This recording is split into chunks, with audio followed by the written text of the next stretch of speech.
Hello, brothers and sisters. Hope you are fine, healthy, and peaceful. Today, I want to talk about this self that is inside you, which was there even before you were born, and it will be there even when you die and pass off. Many people call it by different names.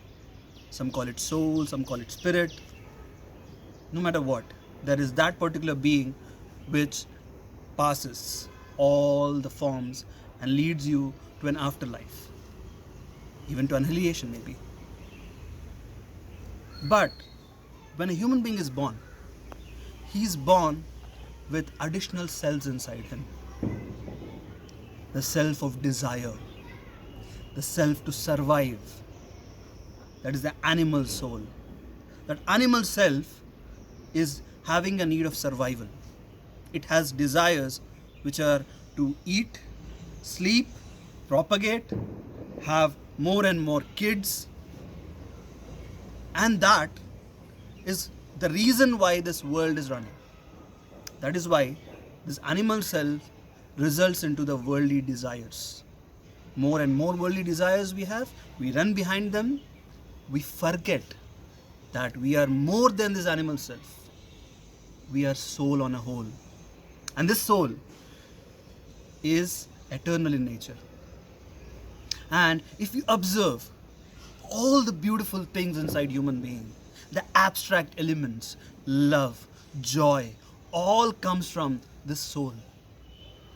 It is always in trance when a human being recognizes it. Because human being is busy in his worldly affairs, not concentrating on this being inside, this soul is unrecognized.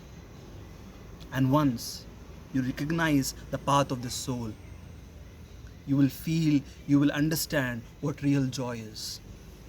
You will understand the Creator altogether. You will understand moksha altogether. That learning, that wisdom that is born out of this soul.